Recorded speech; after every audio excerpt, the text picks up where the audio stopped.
Hi friends. Have you ever looked through a telescope? Maybe an astronomical telescope? Or maybe one like this.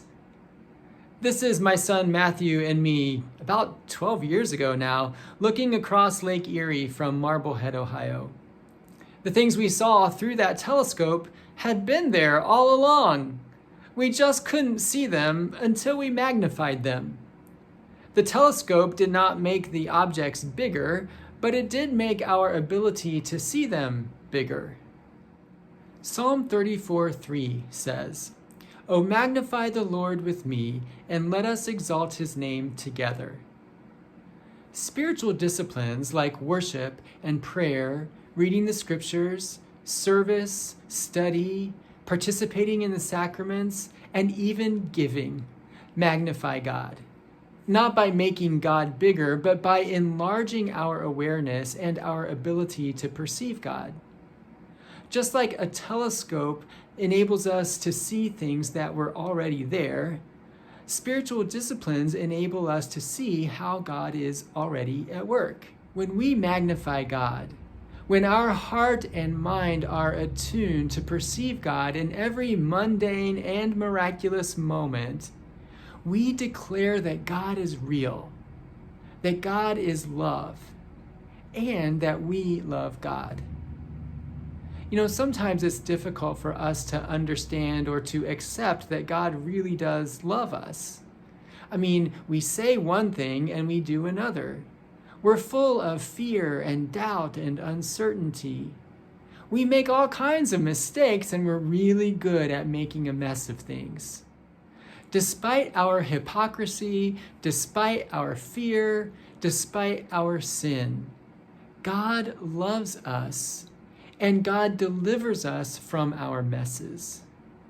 Now, that does not mean that God magically makes everything okay, or that God removes the consequences of our decisions or the decisions of other people, or that God prevents us from being hurt or disappointed.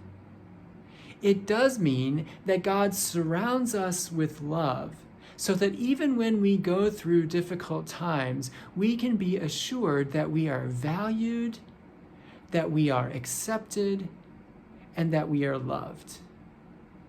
Psalm 34 verse 7 says, "The angel of the Lord encamps around those who fear him and delivers them." Deliverance is being encamped or surrounded by God and God's love. The next verse, Psalm 34:8 says, "O taste and see that the Lord is good. Happy are those who take refuge in him." That word that's translated as to take refuge literally means to hide oneself. The image is of a small child wrapped in his or her parents' arms, protected, warm, loved. The result is happiness, or it could be translated as blessedness or contentment. Taking refuge in God, being wrapped in the warm, protective, loving arms of God, results in a deep inner sense of contentment.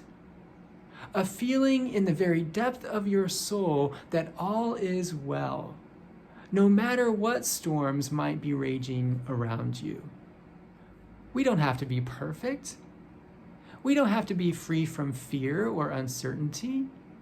We don't have to have our life all in order.